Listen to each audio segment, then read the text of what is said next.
Create a Christmas countdown calendar with these tools from designerstencils.com.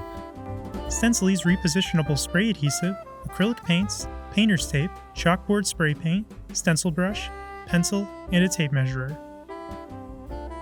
First, line the stencil up in the corner of the project, then measure from the side and top of the stencil.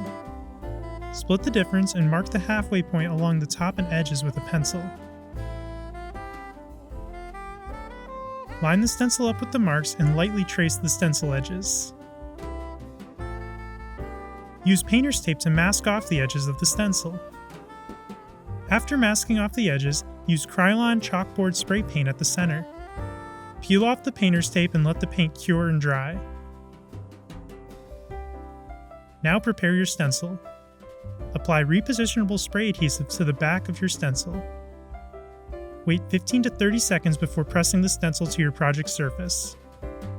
Then mask the edges around the stencil with painter's tape. Prepare some paint on a paper plate, then get a piece of paper towel and a stencil brush. Swirl paint into your stencil brush before swirling the excess onto paper towel. Load more paint into the bristles, then swirl off the excess until the brush is almost dry to the touch. Swirl paint through the stencil design with light pressure. This should be a very light coat of paint. Otherwise, you need to swirl more paint off onto your paper towel. Be sure that the stencil brush does not feel wet to the touch. Wet paint will seep beneath the stencil edges, making the design blurry. Each time you get more paint, swirl off the excess until the brush feels about dry to the touch. Keep an eye on how much paint comes off the brush as you go. If there's too much paint, swirl off more onto paper towel. The dry brush technique prevents paint from building raised edges around the stencil design.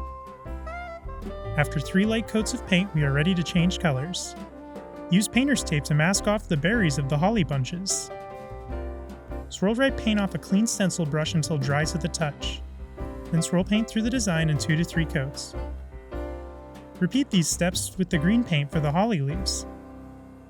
Now peel off your stencil and you have a beautiful Christmas countdown calendar. For more tips and ideas, visit designerstencils.com.